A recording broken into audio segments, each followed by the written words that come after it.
Olá, pessoal, de volta aqui ao nosso curso, né, a Jornada Interior. Estamos agora na parte 2 da aula um, ainda falando sobre o inconsciente pessoal, que é a nossa primeira aula do módulo 2. Então, seguimos aqui com o nosso joguinho.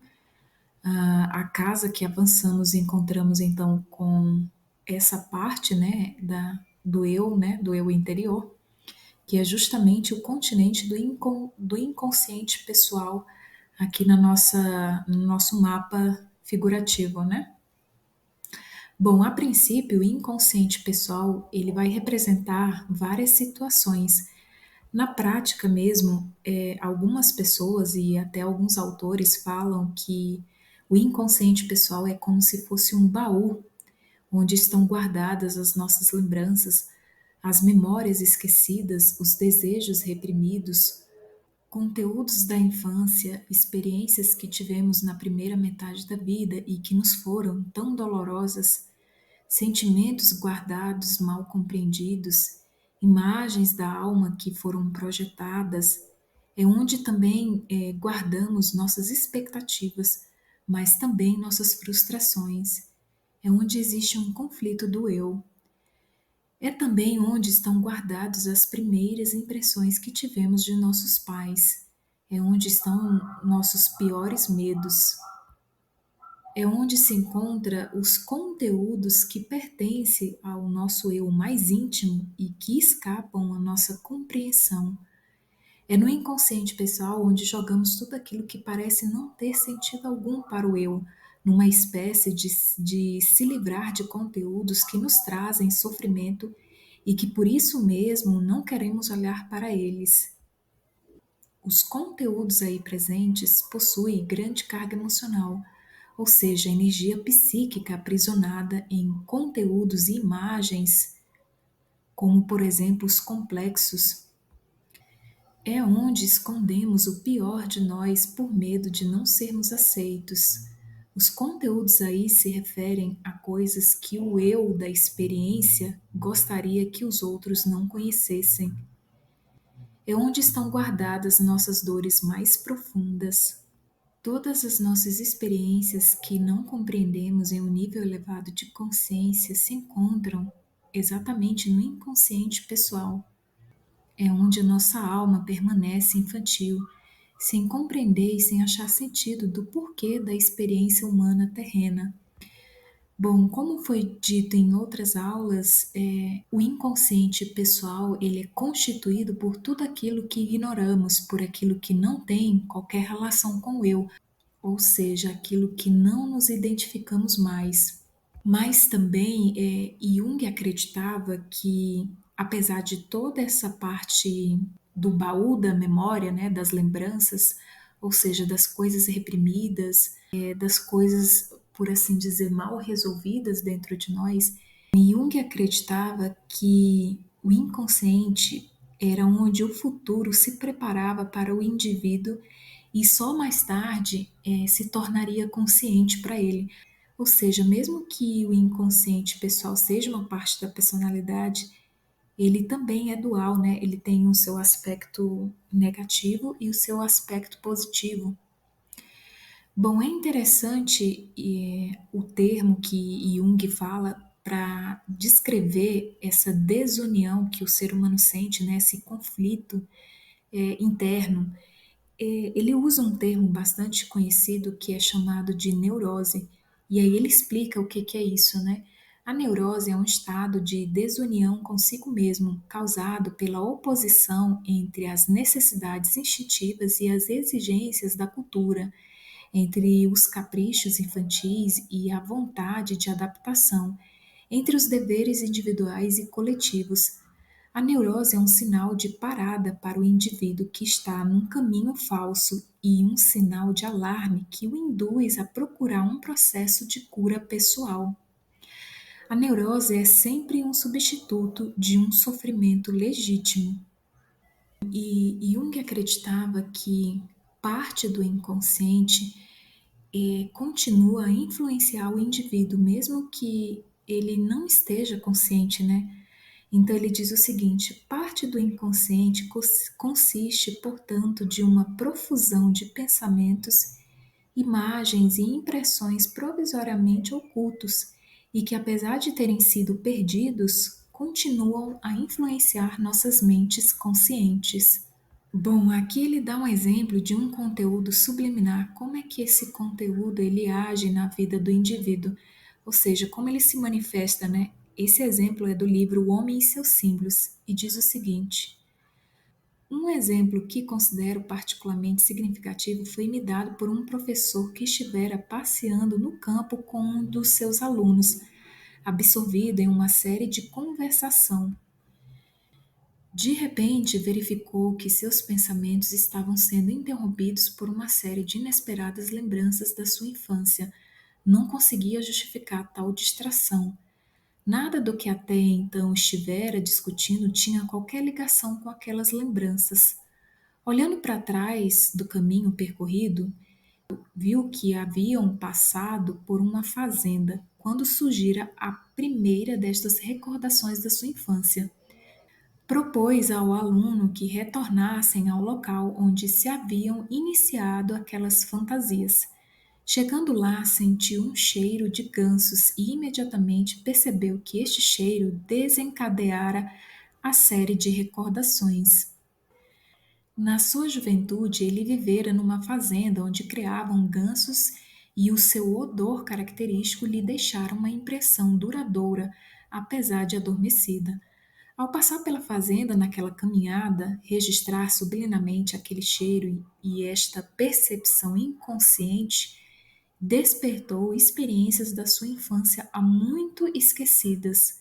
A percepção foi subliminar, porque a atenção estava concentrada em outra coisa qualquer e o estímulo não fora bastante forte para desviá-la, alcançando diretamente a consciência. No entanto, trouxe à tona esquecidas lembranças. Ou seja, aqui um exemplo de como que esses conteúdos subliminares eles agem, né? Trazendo lembranças há muito tempo esquecidas. Às vezes o estímulo é um odor, às vezes o estímulo é uma imagem, às vezes é uma frase, às vezes é uma conversação que faz com que esses conteúdos do inconsciente despertem, né?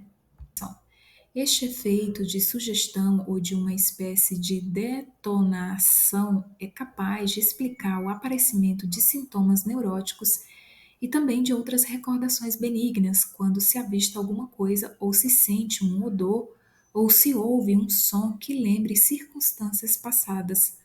Uma jovem, por exemplo, pode estar trabalhando no seu escritório, aparentemente gozando de boa saúde e bom humor.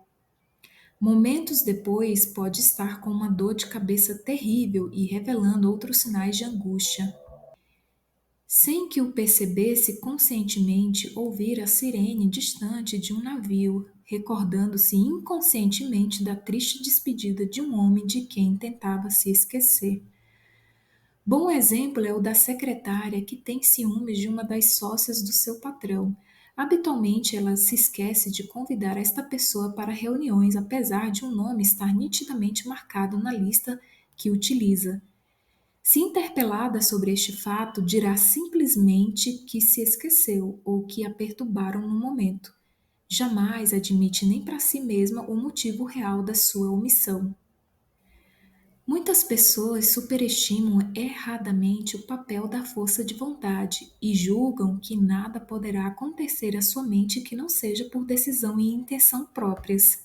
Mas precisamos aprender a distinguir cuidadosamente entre o conteúdo intencional e o conteúdo involuntário da mente. O primeiro se origina da personalidade do ego, o segundo, no entanto, nasce de uma fonte que não é idêntica ao ego, mas a sua outra face. É esta outra face que faz a secretária esquecer os convites. Há muitas razões para esquecermos coisas que notamos ou experimentamos, e há igual número de maneiras pelas quais elas podem ser relembradas. Um exemplo interessante é o da criptomnésia, ou recordação escondida. Um autor pode estar escrevendo de acordo com um plano pré-estabelecido, trabalhando num determinado argumento ou desenvolvendo a trama de uma história quando de repente muda de rumo. Talvez lhe tenha ocorrido alguma nova ideia, ou uma imagem diferente, ou um enredo secundário inteiramente inédito. Se lhe perguntarmos o que ocasionou esta digressão, ele não será capaz de o dizer. Talvez nem mesmo tenha notado a mudança, apesar de ter escrito algo inteiramente novo e do qual não possuía aparentemente nenhum conhecimento anterior. No entanto, pode-se muitas vezes provar-lhe que o que acabou de escrever tem uma enorme semelhança com o trabalho de outro escritor. Trabalho que crê nunca ter visto.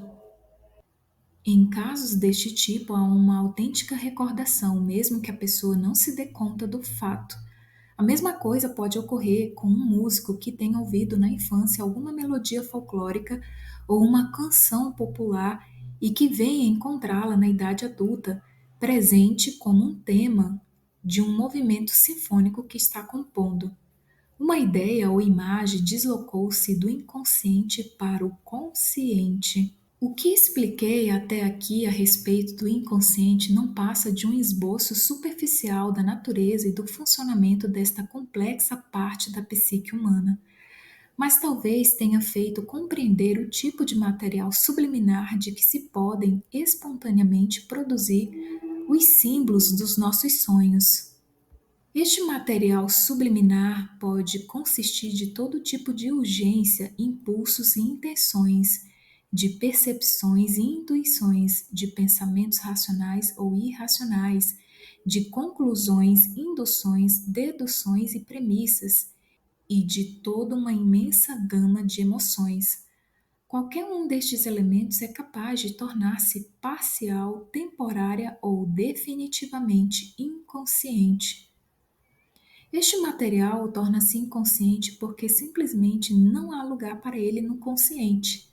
Alguns dos nossos pensamentos perdem a sua energia emocional e tornam-se subliminar, e isto é, não recebem mais a mesma atenção do nosso consciente, porque parecem ter deixado de nos interessar e não têm mais ligação conosco, ou então porque existe algum motivo para que desejamos afastá-los de vista.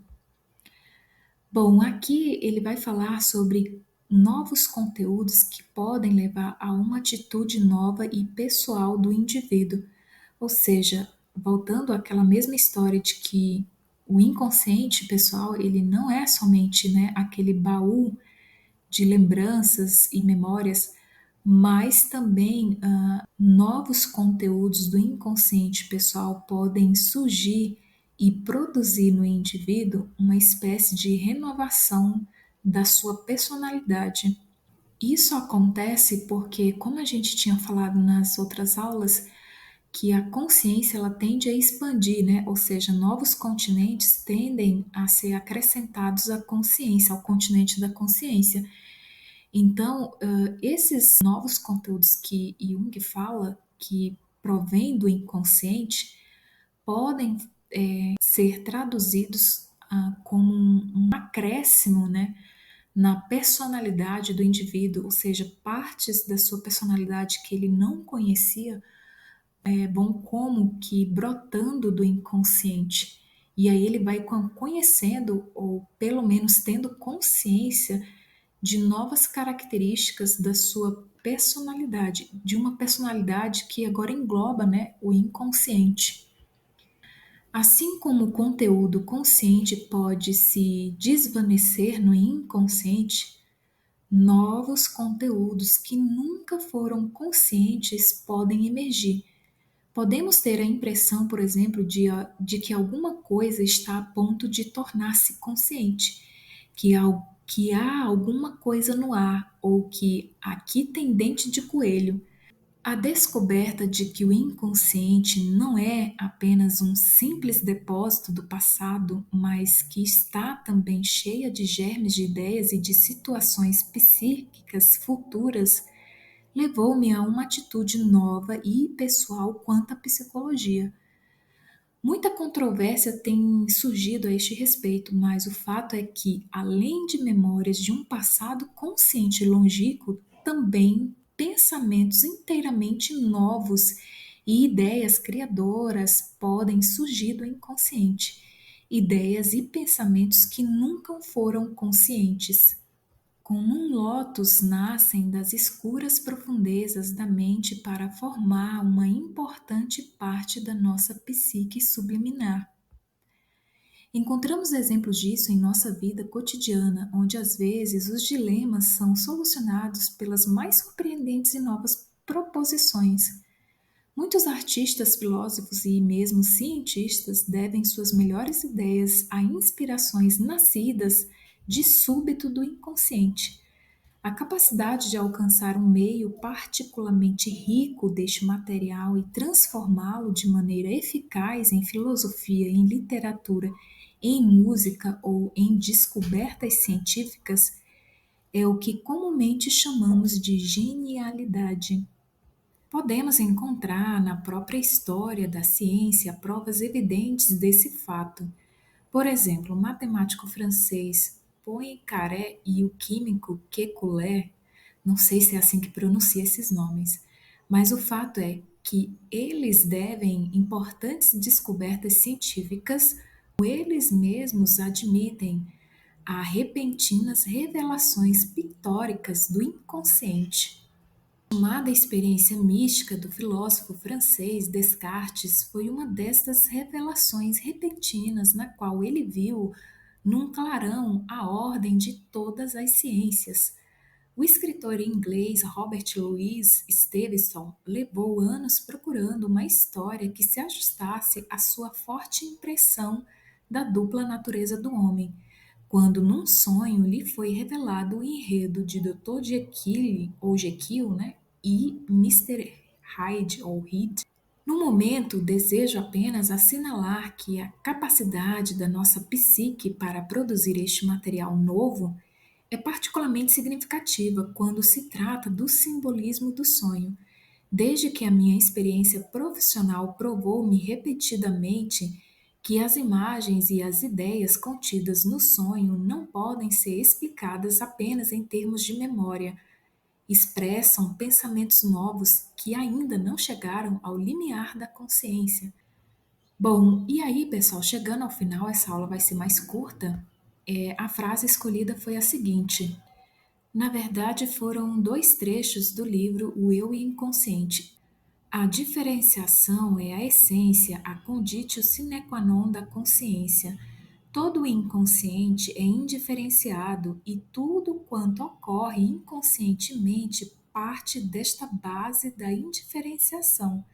Ou seja, que é aquela analogia do inconsciente ser esse mar, esse oceano onde todas as coisas estão misturadas. Ou seja, onde há uma grande participação mística, né, por assim dizer. Tal transformação é a meta da análise do inconsciente. Se não houver transformação, isto significa que a influência do inconsciente permanece inalterada, continuando a alimentar, em certos casos, os sintomas neuróticos, apesar da análise e da compreensão decorrente. Ou seja, ao meu ver, significa dizer que não basta a gente conhecer o inconsciente, os conteúdos do inconsciente, ou seja, saber que eles existem de forma intelectual, né, racional, mas é necessário, é como se fosse necessário uma vivência, ao mesmo tempo, uma transformação desses conteúdos. Ou seja, essa transformação poderia significar aquela nova atitude, né, ou a renovação da personalidade do indivíduo, ao passo em que ele vai tornando o inconsciente, trazendo para a luz da consciência, ele vai integrando esse inconsciente e, ao mesmo tempo, ele vai sofrendo uma transformação em que não tem como negar que vai existir uma mudança, às vezes, no caráter da pessoa. Bom, pessoal, era isso. Então, chegamos no final dessa aula. Nos vemos, então, nas próximas aulas. Estes aqui foram os dois livros que serviram de base para essa aula. Então é isso. Nos vemos nas próximas aulas ou nos próximos vídeos. Até breve. Tchau, tchau.